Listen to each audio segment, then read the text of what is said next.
commencerai du coup par reprendre le titre de la communication, donc qui est temps, acteur et espace du cheval de course à Deauville. Donc je définirai bien ce que j'entends par ces thématiques. Alors, ma présentation, elle va être un petit peu surprenante, déjà par une part. Il n'y aura pas de présentation numérique, donc pas de PowerPoint. Donc voilà, ça diffère un petit peu. Mais rassurez-vous, ce sera tout à fait compréhensible malgré le manque d'images. Sur ma présentation personnelle, dire par rapport à ce qu'il me semble avoir compris de la plupart des intervenants, je n'ai d'un point de vue personnel affectif aucun lien avec les chevaux, donc ce qui peut différer de beaucoup d'entre vous, c'est-à-dire que c'est pratiquement seulement mon sujet d'étude. Je ne suis pas pratiquant, je ne fais pas d'équitation, voilà, je n'ai pas de chevaux. Donc voilà, ça c'est le premier point. Le deuxième, c'est la thématique que j'ai ici retenue, qui n'est non pas, comme on l'a vu dans la plupart des communications, de voir finalement l'équitation de tourisme, mais voir comment un type, si vous voulez, d'activité équestre, à savoir celle des courses, donc qui n'est pas pratiquée de manière populaire par un public très large, va tout de même servir à la construction d'une véritable réalisation, un développement touristique que j'essaierai de vous montrer également sur du temps long, donc à travers le cas des courses. Donc l'approche que je vais essayer de vous proposer ici, elle va mêler, alors au départ elle devait être dans mon idée purement géographique, je l'ai retravaillé un peu hier soir, voyant que à mon sens, il n'y avait pas d'approche historique du tout pendant le colloque, donc je vais essayer de vous l'aborder beaucoup plus sur du temps long, accentuer finalement des temporalités de plus en plus longues pour essayer de vous montrer comment l'activité de course peut participer du développement d'une construction touristique. Alors, je reviens rapidement sur la fondation de Deauville. Donc Deauville, c'est une ville bien connue pour l'activité équestre, pour le cheval. Alors on ne va pas rentrer dans la compétition de savoir quelle est la ville, la capitale du cheval. Bon, hier, on a évoqué Saumur. De mon point de vue, ce serait Deauville, mais bon, voilà, chacun va défendre ses intérêts personnels. Donc une fondation en 1860 par un personnage, un homme de cheval très important, donc le duc de Morny. C'est le demi-frère de l'empereur Napoléon III, un homme de cheval très important en France à l'époque, fondateur de l'hippodrome de Longchamp, propriétaire d'une très grande écurie de course, qui va chercher à développer un nouveau site de villégiature à proximité, peut-on dire, pour l'époque, de la capitale, donc Paris, et il va s'installer donc à Deauville en créant une ville ex nihilo. C'est la particularité de Deauville, c'est donc une ville très récente puisqu'elle a globalement, il y a très peu de temps, fêté les 150 ans de Deauville. Alors le cheval à Deauville, c'est un élément essentiel. Alors il y a une phrase qui est très souvent évoquée à Deauville, c'est de dire à Deauville que le cheval est la religion. Alors je m'en explique pourquoi, rien de prosélyte là-dedans. C'est l'idée que l'inauguration du champ de course, c'est 1864, et l'église, qui était donc un des lieux, on va dire essentiels, un lieu fondamental dans la construction d'une ville, ne se fera qu'en 1865. C'est-à-dire que l'établissement de course, le lieu de course, va être créé en amont de l'église. Donc voilà, à Deauville, on se plaît à dire que notre religion, c'est le cheval. Alors ce que je vais vous proposer ici pendant cette intervention, c'est d'essayer de voir comment ces questions de temps, d'acteurs et d'espace peuvent se comprendre dans un cas particulier, donc dans une monographie vraiment urbaine, le cas de Deauville. Donc je ne reprendrai pas tout ce qui a été dit sur la filière en Basse-Normandie.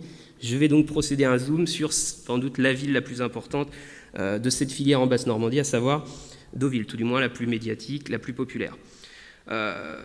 Ma spécialité, si j'en reviens un peu à ce sur quoi je travaille, c'est vraiment tout ce qui est l'approche épistémologique, vraiment de la géographie. Donc ici, plusieurs questions. La question du tourisme, je ne reviens pas dessus.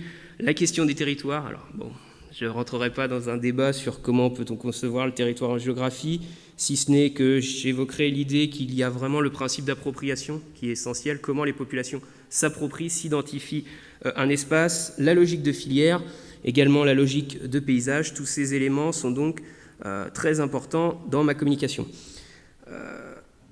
Deux points vont donc m'intéresser pour me limiter à rester dans le temps imparti des 15 minutes, à savoir que l'on a également aussi un caractère très pluridisciplinaire de ce que je vais vous évoquer. Il y a l'idée de temps, donc on pourrait rapprocher de la discipline historique. La logique d'acteur, alors là c'est beaucoup plus flou, là on pourrait discuter selon les disciplines, chacun voudra le ramener à sa propre chapelle. Bon, donc ça, je ne vais pas m'éterniser. Et la question de l'espace, qui est donc la thématique, le terme, l'ADN de la discipline géographique. Donc comprendre finalement quels sont les espaces constitutifs de tout ça. Donc pour vous expliquer tout ça deux temps, deux axes. Tout d'abord, voir le cheval de course comme une sorte de vecteur d'attractivité touristique, un constructeur, on pourrait dire, un élément, un pilier de l'identité locale. Et ensuite, un deuxième point que j'essaierai, c'est plus une ébauche, une tentative d'essayer de vous faire comprendre comment aussi on peut essayer d'envisager les acteurs du tourisme équin, alors spécifiquement des courses, selon ce que j'appellerais un essai d'approche spatio-temporelle, c'est-à-dire voir comment les acteurs sont spécifiques aux temporalités que l'on veut aborder, c'est-à-dire sur du temps long, sur le temps de l'année, sur le temps de la saison, voire le temps de la journée, par exemple, pour l'activité lors des réunions de course. Donc tout d'abord, l'idée de ce développement touristique, il repose sur une réussite économique, incontestablement, une réussite historique, puisque dès la fondation de Deauville, Deauville devient quasi immédiatement un pôle essentiel de l'activité de course à l'échelle française. Alors j'en prendrai juste un élément pour montrer sa place actuelle. Alors, là aussi, on pourra appeler ça du chauvinisme. Ce n'en est pas, rassurez-vous, croyez-moi sur parole.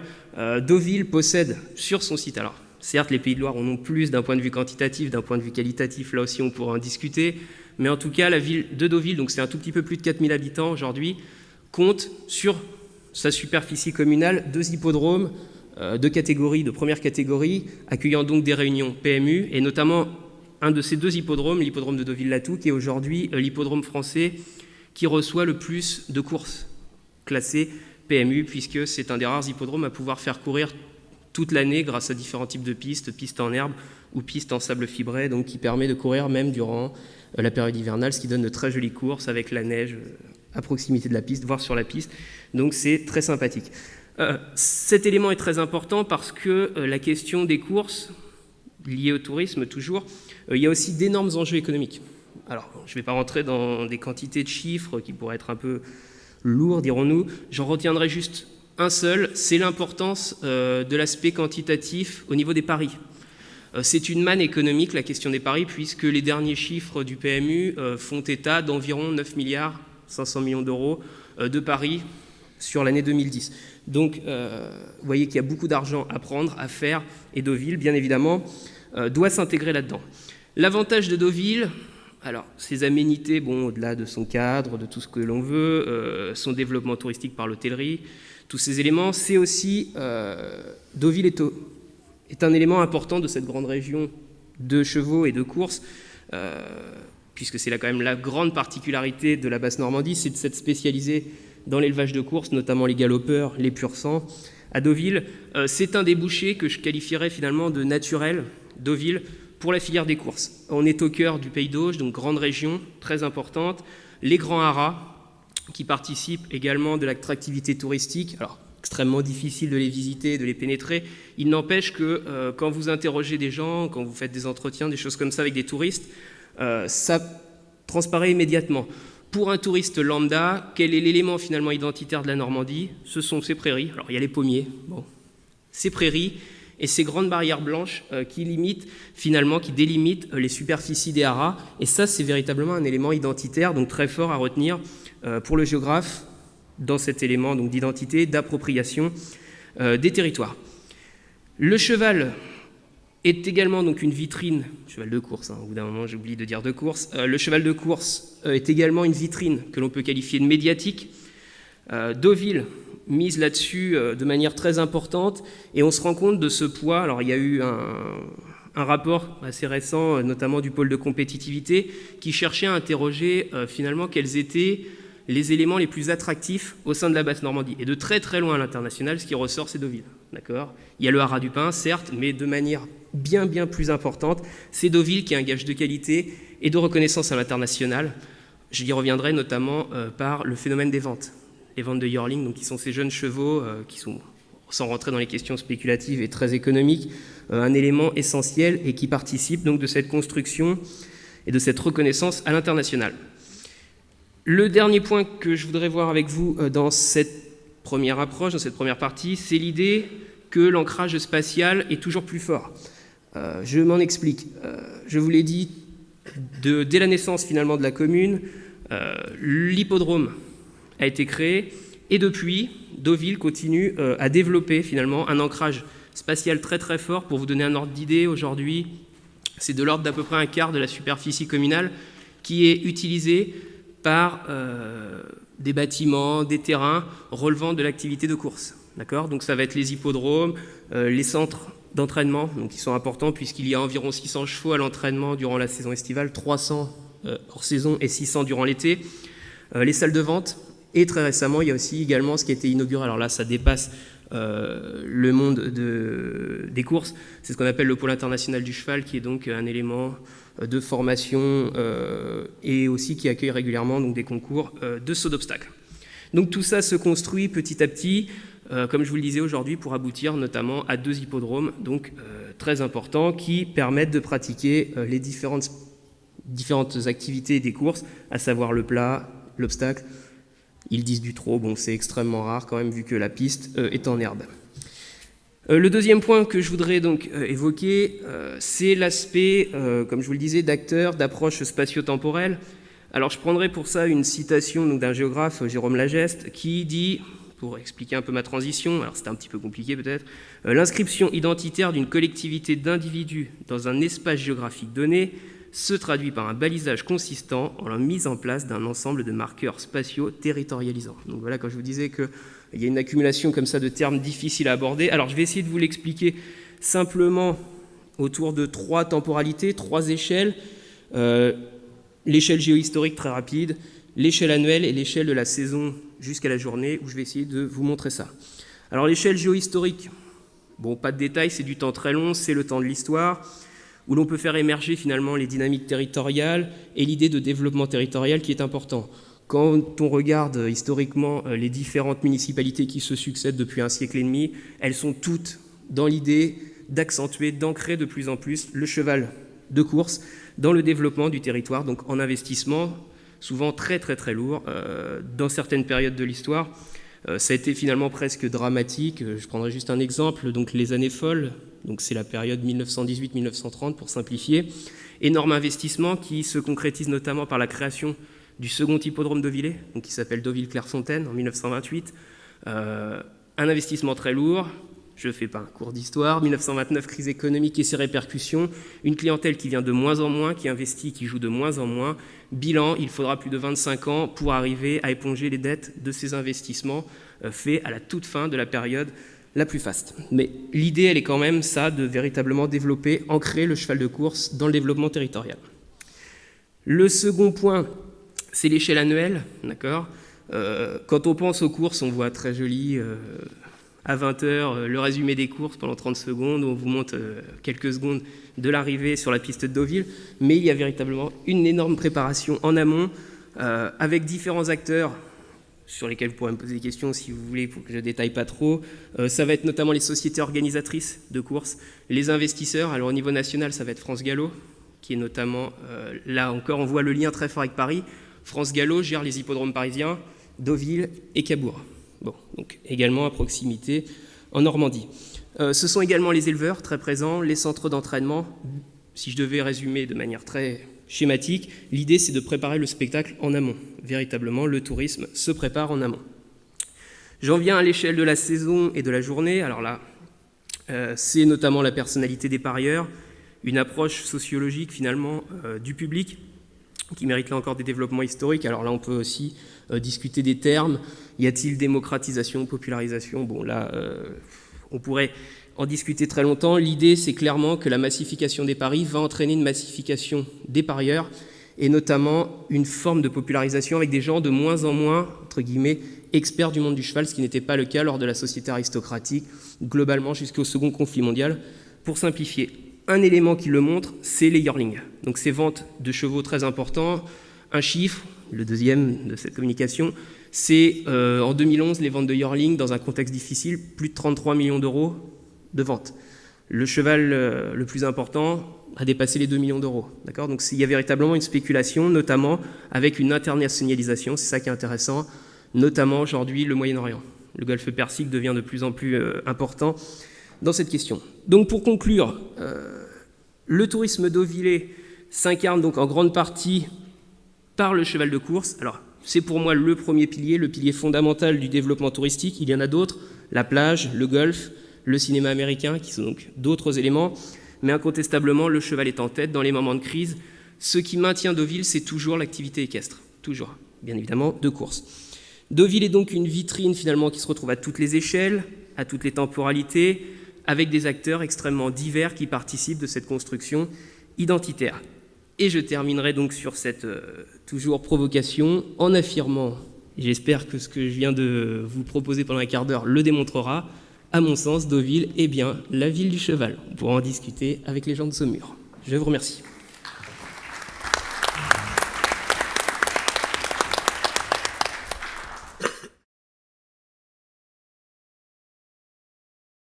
Nous allons écouter maintenant Peter Morris, un collègue anglais de l'université de Gloucestershire et directeur du collège de développement équin. Alors, c'est un juriste spécialisé dans le monde rural et dans la filière équine en particulier. Il va nous parler d'un thème d'hyperactualité qui fait du reste l'objet de multiples polémiques chez les économistes, à savoir l'impact des Jeux olympiques. Mais il va s'en tenir, lui, à l'impact des Jeux olympiques 2012, mais l'impact des épreuves équestres sur le développement touristique de Cirencester. Monsieur le Président, merci, thank you. Ladies and gentlemen, it is a great honor. In my named place, I have been awarded the tricolour, but I'm afraid I still cannot speak French. So I'm going to have to do my presentation in English for you. It's, as you can see from the title, it is the impact of the 2012 Olympic Equestrian Games on Cirencester. Now, you've been taken all around the world today, to Germany, to Hungary, to Iceland, and now you're going to England. And it is really, to tell you a little bit about where I come from, as I don't know how many of you have travelled, but the university that I represent was founded in 1845 by Royal Charter. We're very small. We have 1,194 students, which is very small. It's about the size of a college in Oxford University. We do research, but also we have the normal sort of equine-related undergraduate programs and postgraduate programs. But the important thing about our courses is that we don't have any horses. They are to do with business and they're to do with management, which is, we presume that when the students come to our university, they already know about horses. And so we try to teach them about how you run a business. And I'm very lucky every year, I think I use the word lucky, to come with about 30 students to France and Germany to look around, and we come here, we're very lucky to come here to Saumur. But the other side of my career now, I used to be a lawyer for over 20 years, but I gave all that up, and I now work with my university, but also I run my own business, which is to do with the media. And that is how I became involved with the Olympic Games. You can see there as well, just for those of you who really do want to know, that my university is in Cirencester, which, if that's working, I don't know if that is working, it's the small block there on the west of England, which is not far from a city called Bristol. But, one moment, il ne va pas? Oh, there we are, thank you. The theme was the impact of the 2012 Olympics equestrian events on touristic development of Cirencester, but I had to change that. The reason I am here today is because of the charming persistence of Madame Piquel, who wouldn't let me say no to coming to talk to you. And when we talked about Cirencester, it is a very small town. And so I had to expand my research, my work, to look into Gloucestershire, which is what we call a county, and I'll tell you a little bit about Gloucestershire. But 2012 is a very big year for the people living in the United Kingdom, not only because we have the Olympics, and this is probably the only time, well, it will be the only time in my life that I'll be able to work with the Olympics in England, but also we have the Diamond Jubilee for our Queen. We still like queens and kings in the United Kingdom, and it is her 60th anniversary of her coming to her throne, and so there are an awful lot of tourist opportunities. And these include all sorts of parties, events, which do involve horses, and particularly with the Diamond Jubilee, the Queen has always been associated with horses, and there are a number of events which show this, including the military. So 2012, from the point of view of tourism, is very, very important, and we'll be having a little bit a look at that later. But as you can imagine, with the Games coming up in about 3 months' time, it is very difficult because this is really, what I'm presenting to you today is really work in progress, because an awful lot of the results will become clear after the event. But I thank you to Sylvine, because she got me thinking, and it may be something that my students after the Olympic Games can take on. So it is a very good idea, and there's a great deal of scope for research there. How did I do my methodology? Well, it wasn't too difficult, because Gloucestershire, as I say, we'll see in a minute, is not the biggest county. So what I did was I read whatever literature I could find on the internet, and as with a lot of research in the academic world, you have people with agendas, and so it was a question of trying to find a balance between those people who felt that the Olympic Games had no effect, in fact they had a detriment, and other people who felt they were going to have a very positive effect. And so, as I say, there is